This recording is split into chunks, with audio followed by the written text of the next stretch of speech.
Hello friends, welcome back to my channel. ఈరోజు మన ఛానల్లో ఒక మంచి హెల్దీ అయిన స్వీట్ రెసిపీ అండి.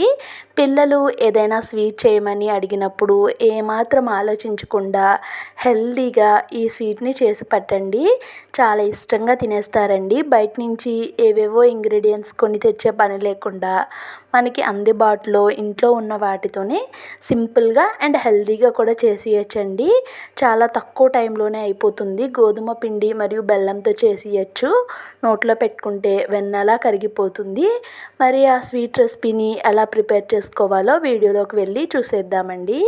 దానికోసం నేను ఇక్కడ ఒక బౌల్ పెట్టుకొని దాంట్లోకి ఒక కప్పు మెజర్మెంట్తో ఒక కప్పు గోధుమ పిండి తీసుకుంటున్నానండి. మీరు కావాలి అనుకుంటే మైదాతో కూడా చేసుకోవచ్చు, కానీ గోధుమ పిండితో అయితే హెల్త్కి చాలా మంచిదండి. ఇప్పుడు దీంట్లోకి కొంచెం సాల్ట్ వేసుకున్నాను. స్వీట్లోకి చిటికెడు సాల్ట్ వేసుకుంటే చాలా బాగుంటుంది. మంచి కలర్ కోసం కొంచెం పసుపు, 1/2 టేబుల్ స్పూన్ వరకు నెయ్యి వేసి ఇవన్నీ కలిసే విధంగా ఒకసారి స్పూన్తో కలిపేసుకున్నానండి. ఇప్పుడు కొంచెం కొంచెం వాటర్ వేసుకుంటూ పిండిని లూజ్ కన్సిస్టెన్సీలో వచ్చేలాగా కలుపుకోవాలి. చూడండి, పిండి కన్సిస్టెన్సీ ఈ విధంగా ఉండాలి. నాకు ఒక గ్లాస్ వరకు వాటర్ పట్టాయి. ఇప్పుడు స్టవ్ వెలిగించి వేరొక చిన్న ప్యాన్ పెట్టుకున్నానండి. ప్యాన్ పెట్టుకొని దాంట్లోకి 1 టేబుల్ స్పూన్ వరకు పల్లీలు వేసుకున్నాను. వీటిని ఫస్ట్ డ్రై రోస్ట్ చేసుకోవాలండి. ఇవి డ్రై రోస్ట్ అయిన తర్వాత మిగతా వాటిని అయితే వేసుకోవాలి. చూడండి, ఇవి కొంచెం ఫ్రై అయినాయి కదా. ఇప్పుడు దీంట్లోకి ఒక 10 నుంచి 15 వరకు జీడిపప్పులు, ఒక 10 బాదం పప్పులు, కొంచెం గుమ్మడి గింజలండి. తర్వాత ఇవి వేసుకొని మనం మిక్స్ చేసుకోవాలి. పిల్లలు డ్రై ఫ్రూట్స్ తినడానికి ఇష్టపడరు కదండి. దీంట్లో water melon seeds, sunflower seeds, అవిసె గింజలు ఇలాంటివన్నీ వేసుకోవచ్చండి. ఇవన్నీ వేసుకొని ఫ్రై అయిన తర్వాత స్టవ్ ఆఫ్ చేసి నువ్వులు కూడా వేసుకున్నాను. నువ్వులు కూడా హెల్త్కి చాలా మంచిదండి. మనకి దాంట్లో ఉన్న హీట్ సరిపోతుంది, అందుకే స్టవ్ ఆఫ్ చేసేసుకున్నాను నేను. ఇప్పుడు మళ్ళీ స్టవ్ వెలిగించి వేరొక ప్యాన్ పెట్టుకొని మనం ఏ కప్తో గోధుమ పిండి తీసుకున్నామో సేమ్ అదే కప్తో ఒక కప్పు బెల్లం ఇంకా ఒక కప్పు వాటర్ తీసుకున్నానండి.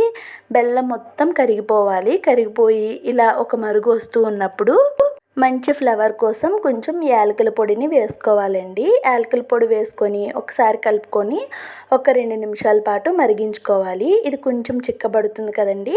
అప్పుడు మనం పాకం చూసుకుంటే మన వేళ్ళకి కొంచెం జిగురు జిగురుగా లైట్గా తీగలా ఫామ్ అయితే సరిపోతుందండి. పాకం వచ్చేసినట్టే. ఇప్పుడు స్టవ్ ఆఫ్ చేసి ఈ పాకాన్ని పక్కన పెట్టేసుకుందాం. ఇందాక మనం ముందుగా ఫ్రై చేసుకున్నటువంటి డ్రై ఫ్రూట్స్ ఉన్నాయి కదండి, వీటన్నింటిని చిన్న మిక్సీ జార్లో వేసుకొని మూత పెట్టి మెత్తని పౌడర్ లాగా మిక్సీ చేసుకోవాలండి. చూడండి, ఇక నేను మెత్తటి పౌడర్ లాగా అయితే మిక్సీ పట్టేశాను. ఇప్పుడు దీన్ని పక్కన పెట్టేసి ఇందాక మనం కలిపి పక్కన పెట్టుకున్న గోధుమ పిండి బ్యాటర్ ఉంది కదండి, దాని కన్సిస్టెన్సీ చూడండి కొంచెం థిక్ అయ్యింది. మనకి స్పూన్ మీద లైన్ డ్రా చేస్తే లైన్ అయితే కనిపించాలన్నమాట.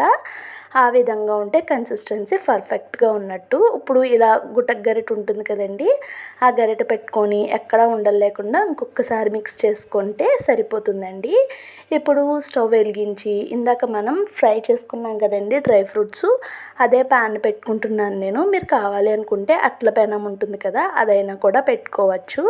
పెట్టుకొని ఈ పిండిని ఒకసారి బాగా మిక్స్ చేసుకొని 1 స్పూన్ అయితే తీసివేస్తున్నానండి. చూడండి, ఇక్కడ నేను 1 టేబుల్ స్పూన్ కూడా ఆయిల్ యూజ్ చేయట్లేదు. ఎక్కడ కూడా ఈ రెసిపీలో అసలు ఆయిల్ అనేది యూజే చేయలేదండి.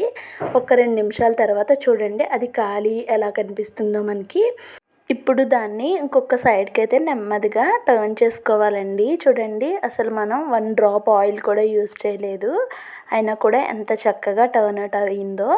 ఇప్పుడు ఇంకొక సైడ్ కూడా మంచిగా కాలింది అనుకున్న తర్వాత దీన్ని తీసి ఒక ప్లేట్లో పెట్టేసుకుంటున్నానండి. ఇక్కడ ఇదే ప్రాసెస్లో మిగతా అన్నింటిని కూడా నేను దోశల్లో అయితే వేసేసుకున్నానండి. అసలు ఆయిల్ అనేది యూజ్ చేయలేదు.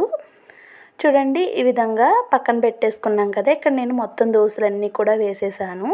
నేను తీసుకున్న పిండికి నాకు ఒక 6 వరకు దోశలు అయితే అయ్యాయండి.